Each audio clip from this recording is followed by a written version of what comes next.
Presented by ChargebackGurus.com. Preventing card testing fraud in 2020. When it comes to optimizing ways to spend other people's money, fraudsters can be pretty sensible. One of the first things a fraudster will do when they acquire a new stolen credit card number is make a very low dollar amount purchase with a merchant. If this test purchase goes through, they know they can make another, larger purchase with the merchant. If it's declined, they might learn more information about the card from the decline message. Either way, it's bad for the merchant. What can merchants do to prevent fraudsters from using them for card testing?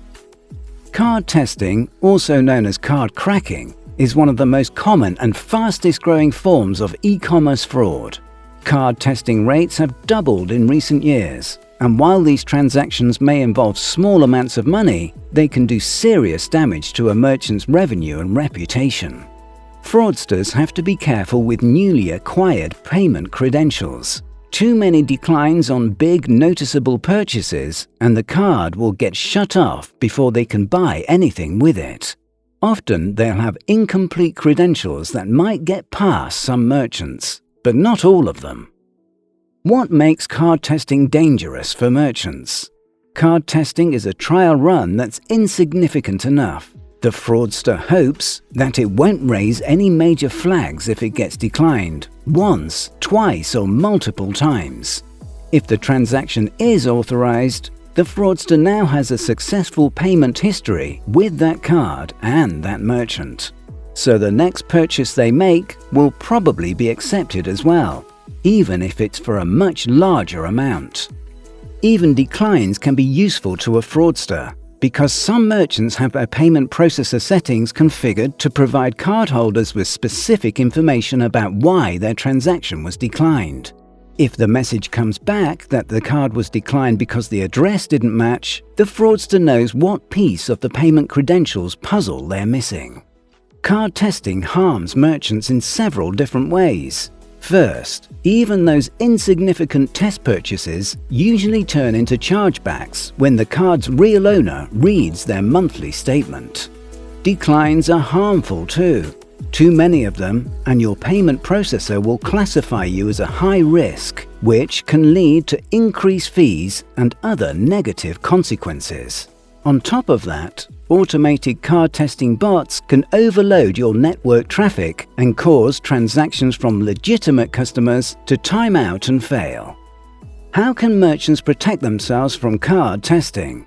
As with much of e-commerce fraud, it takes a combination of effective in-house strategies and the right external tools. What can I do in-house to stop card testing?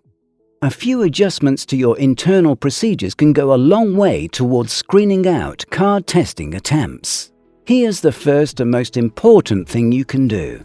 Turn on AVS and CVV matching requirements in your online payments gateway. Addresses and CVV numbers are typically harder for fraudsters to get their hands on than normal numbers and expiration dates. Simply turning on the option to require this information at checkout will stop many card testers cold. While you're adjusting the settings in your payment gateway, you should also make sure your authorization decline messages aren't conveying any information that could be useful to the fraudster. If they know why declines are happening, they might have an easier time figuring out how to get the cards to work for them. Beyond that, there are several other strategies you can use. Monitor small order activity. Multiple small orders within a small time frame is the number one clue that card testing is happening. These purchases may be on the same card or on dozens of different ones. If you see a cluster of orders that fits this pattern, you should take a very close look at them for other signs of fraud. Monitor IP addresses. The majority of card testing attempts originate from outside the United States. So, this is another possible indicator of fraud, especially if you see it in conjunction with other signs. Merchants may also want to adjust their payment gateway settings to block multiple orders from the same IP addresses within a short time frame. Blacklist bad actors. If you suspect a customer of card testing, put them on a blacklist and block them from making any future purchases. Study after study shows that fraudsters almost always retarget merchants they've successfully victimized. When you suspect fraud, but you aren't sure, you can always try giving the customer a phone call or sending an email to verify the purchase. What external tools should merchants use?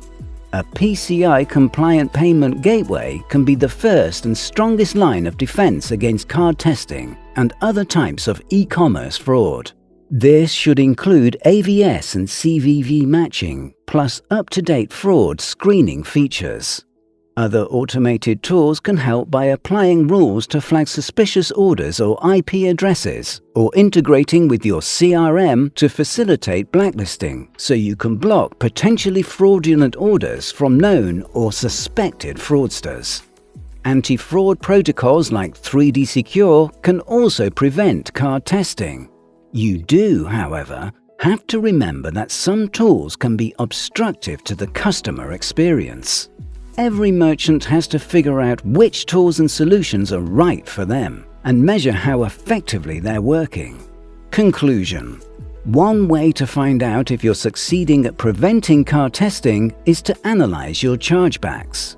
If you're stopping card testing at the gateway level or earlier, you won't be seeing as many true fraud chargebacks for low dollar amounts. Card testing can be especially insidious in terms of chargebacks, because you can get so many transactions in a short span of time. This can quickly drive up your chargeback rate, endangering the stability of your merchant accounts.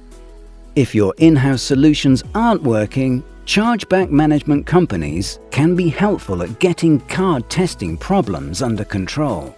The right chargeback experts can provide you with the chargeback analytics you need to identify card testing patterns, and will be able to recommend the right anti-fraud tools and gateway settings for your specific situation. To learn more, visit chargebackgurus.com.